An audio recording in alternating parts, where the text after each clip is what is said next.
This is Andy Hazel reporting for Spin magazine. I'm lucky enough to get a few moments out of the schedule of a very busy Mark Lane from the band Skipping Girl Vinegar.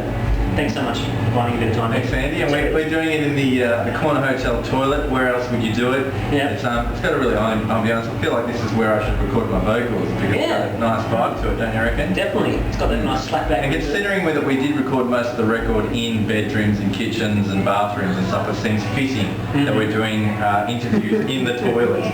Yeah, first of all, I guess for most people who haven't come across Skipping Girl Vinegar before, they'll be going, what's with the name?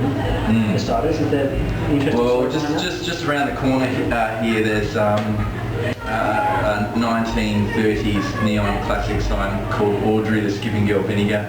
She's beautiful, 1930s neon, she skips through the night. And when I was a kid, you always knew you were coming close to town because you could see her skipping, and that was good. Yeah. Okay.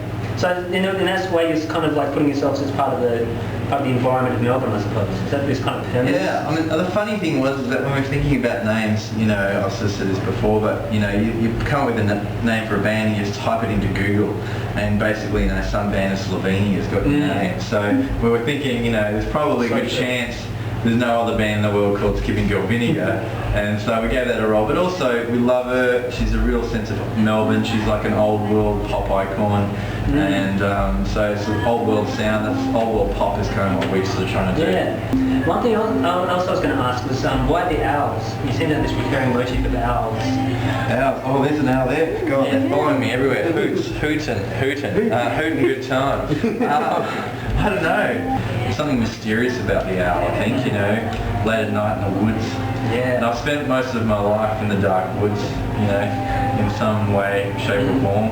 And I think I find some kind of synergy with owls and birds and stuff, and I'm obsessed with birds. Like, I love this film called The Birds by Alfred Hitchcock, this idea that, you know, if birds take over the world, you know, we're in lots of trouble. And there's a story I tell about how our drummer, Chris, he went walking with his daughter in the parkland, and he dropped his keys and he couldn't find them anywhere, and he was looking everywhere for his keys and he couldn't find them, and he looked down and he saw this magpie, and this magpie, he said to the magpie, "Hey Mr. Magpie, have you seen my keys?"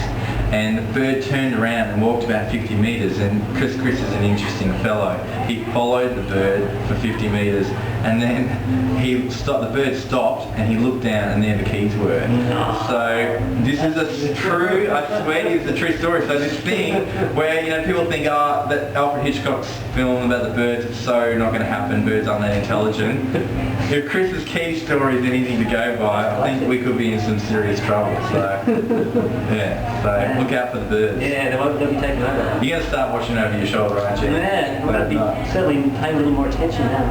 Absolutely, yeah. Cool. Thanks so much for the time.